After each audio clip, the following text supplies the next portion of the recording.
life. I ain't getting out of bed today. Keep waking up from the previous night.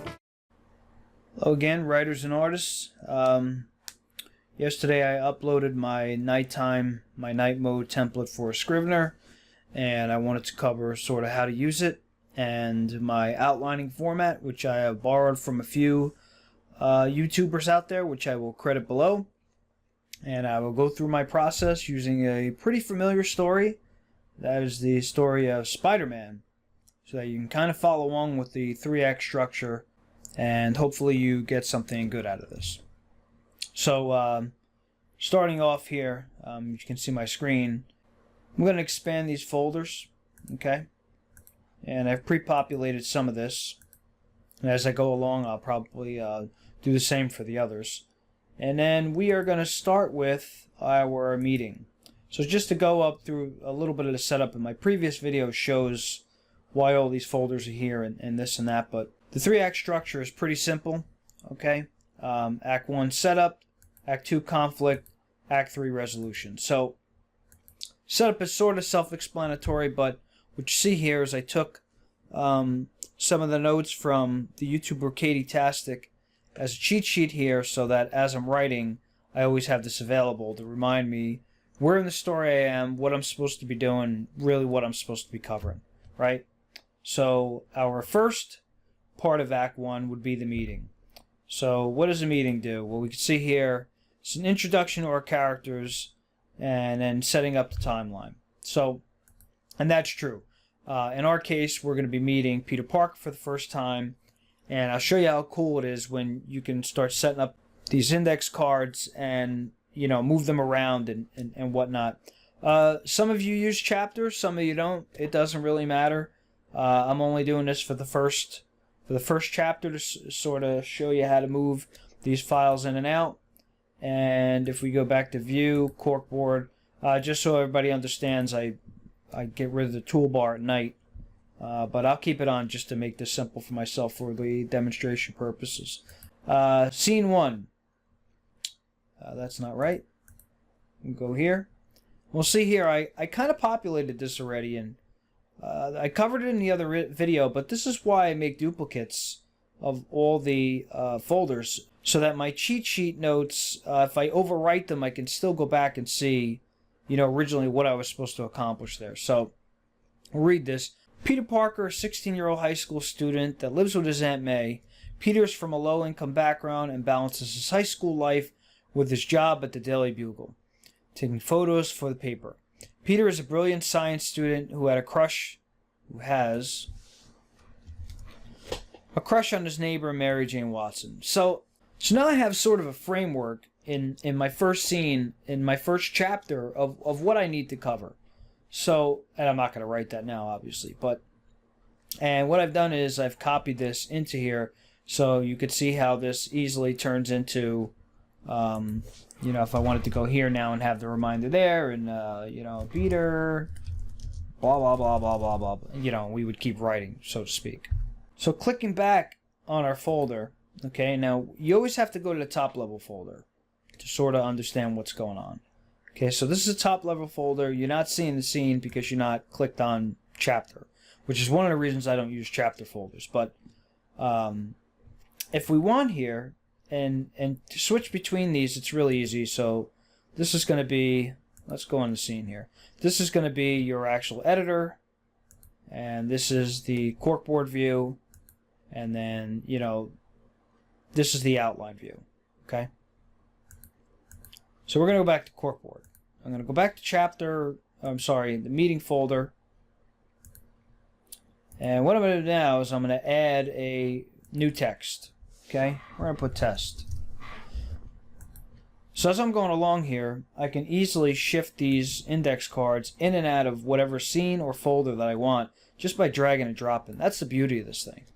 So what I'm trying to communicate, and probably poorly, is that if you are one of these you know, index card, you know, writers, and you know, you just like to keep adding these things over and over and over, you know, and that's how you outline. You can still do that, and you can stay in one place.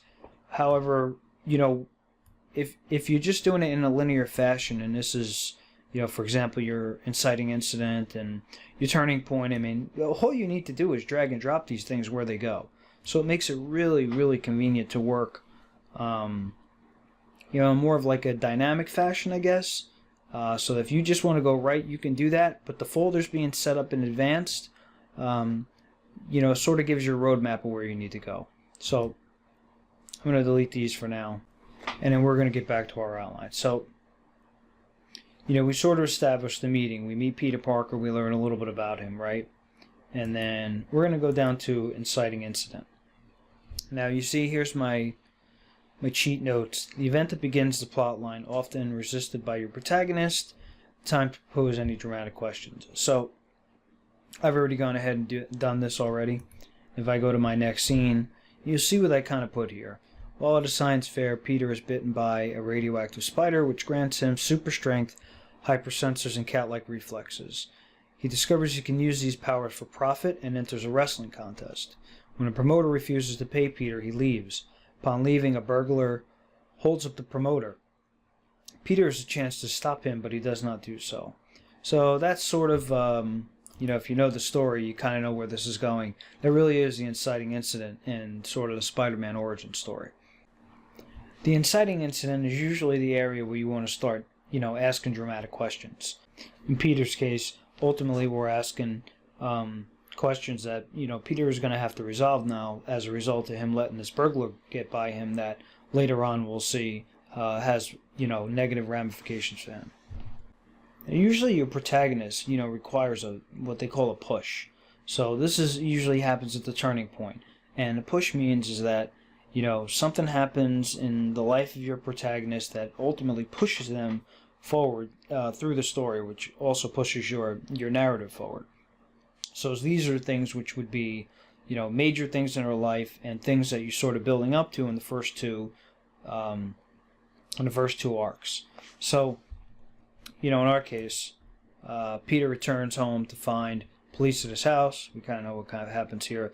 Burglar who he let go earlier broke into his house, shooting and killing his Uncle Ben. It is at that point that Peter decides to use his power to fight crime, so same does not happen to someone else.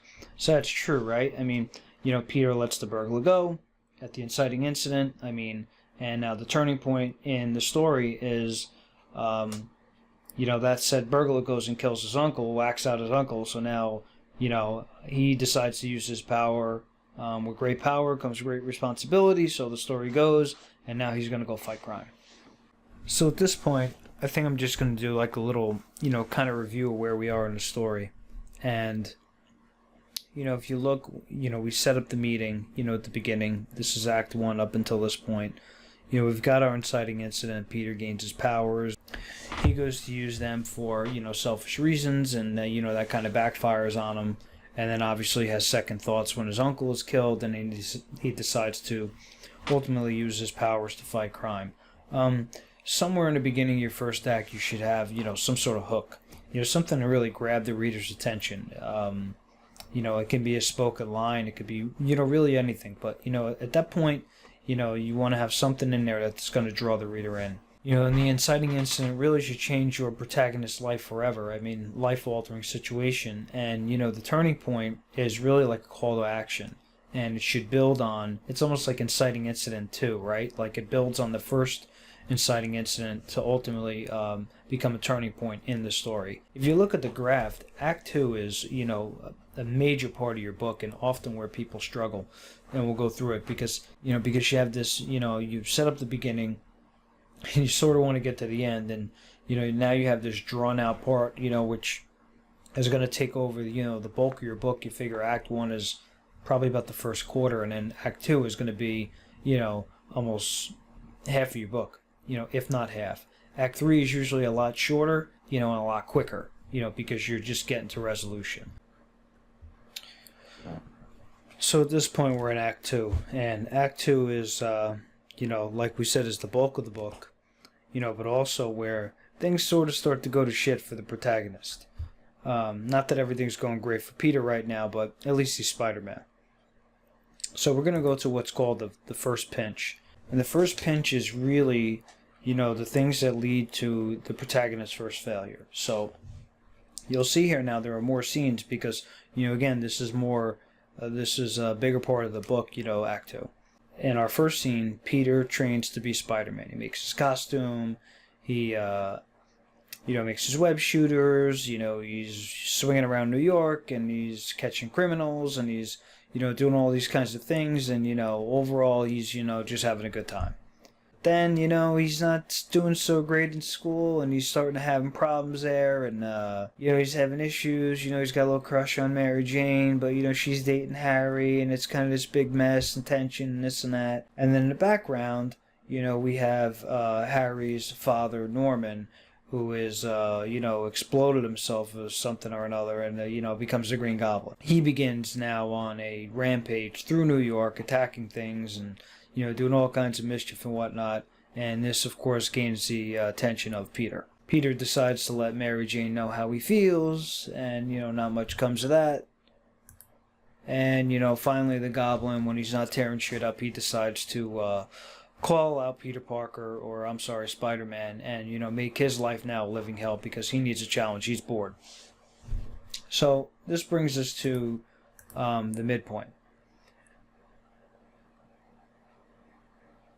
And the midpoint is a culmination of now the first pinch. Okay, so we're leading to Spider-Man's first failure, and right away we see, first of all, Harry has a big problem with Peter pushing up on his girlfriend. So, that's just not working for him. He lets Peter know, hey, buddy, we ain't friends anymore. Aunt May has money issues. What? She can't afford her rent. She's going to get evicted. This is terrible. Peter decides now he's finally got to go, Goblin calls him out. He's got to go take care of business. He goes, goes to fight the Goblin, and he gets his ass whipped. So that's not so good. And then immediately after, Mary Jane turns him down. What? I mean, this guy has just got the worst luck we've ever seen in our life. So you can kind of see the second arc is really just, from, the beginning of the first arc, and it's, this guy's life sucks. I mean, who wants to be him right now, even though he's Spider-Man? This leads us into, the second pinch. And it's kind of deceiving because the second pinch is really, seems like everything's really going his way. Things are going to start to take, a little bit of a, go up a little bit. And, Peter is now in the first scene. He's mastering his powers. He's getting better. That ass whipping he took from the Green Goblin, he's not taking that. He's going out there. He's going to go train. He's going to go do his web shooters again and make it better. He's going to learn all kinds of backflips and stuff and whatnot. And he's going to decide he's going to go fight the Goblin again, which he does. He goes and fights the Goblin again. And this time, he gets a couple punches in. He doesn't get his ass kicked as much. Things are looking good, right? I mean, but not so good. The Goblin still whips on him a little bit. He's still not, they're not at the same level, so to speak. And then this leads us right into Act 3, which is resolution. So now, we've built this whole Act 2, all these different things, up, right? And then we go down. And then we're going to lead to the first thing, which is the turning point. So what does any good supervillain do when he starts to notice that he's on the same level with the villain or with the hero? Well, what he's going to do now, he's going to do something diabolical, right? So our buddy Green Goblin kidnaps Mary Jane. I mean, what a douchebag this guy is. But anyways, he kidnaps Mary Jane, and that is going to lead... Now remember, Act 3, just like the graphics showed, it's going to be quicker. It's not going to be a long, drawn-out thing. So this rushes Spider-Man to action. He's got his girl. Spidey's got to get moving. This leads us to what we call the stand-up, which is sort of self-explanatory, but, this kind of makes Peter, evaluate everything he's doing. Is he doing the right thing? Is he's Spider-Man for the right reason? Is he going to do what's right, even though it affects his school, it affects his ability to make money, and it affects, whether he can have a girlfriend or not, and ultimately decides to right the ship and do the right thing, and he's going to go hunt down a Goblin. So this is the stand-up. He's had enough of this freaking Green Goblin. Now he's going to go find him and do what he's got to do. And he needs a little help. You know what I'm saying? We all need a little help. So he's going to go find Harry. He's going to beg Harry, listen, Google this guy or something and find out where he is. Help me find him and, Harry's going to reluctantly help his friend, and see, things are starting to swing up a little bit now. You're kind of hinting towards, hey, maybe these guys can patch things up, get back together, what have you. And then ultimately, MJ finds out that Peter is Spider-Man. Green Goblin lets him know, reveals his secret identity, says, hey buddy, that guy in the webs and all that stuff is Peter Parker. And this is like a kind of moment. Which leads us into the ending. Okay? He's got Harry's help. MJ already knows he's Spider-Man, so that's, you kind of anticipating, well, what's going to happen with that?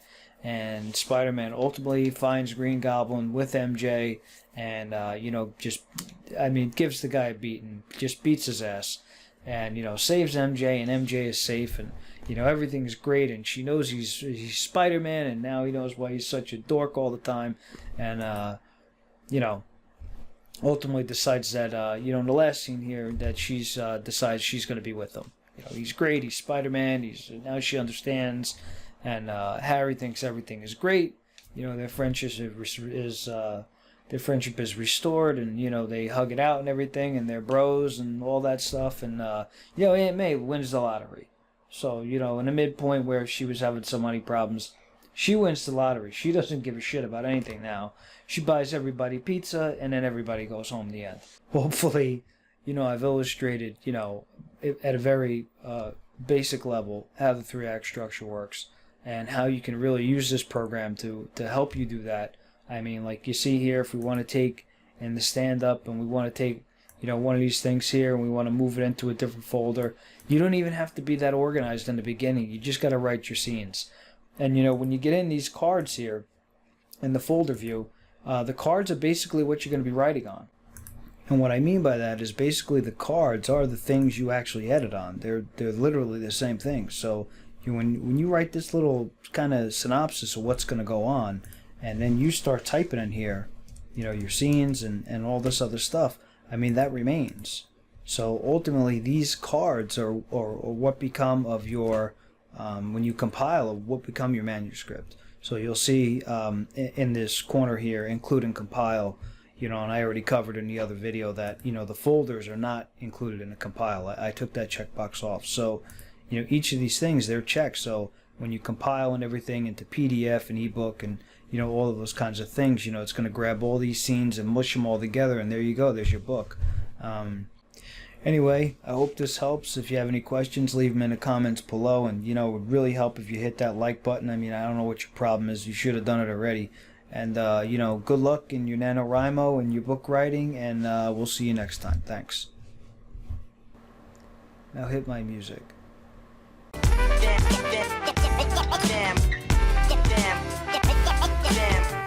Damn, another day. Damn, keep waking up from the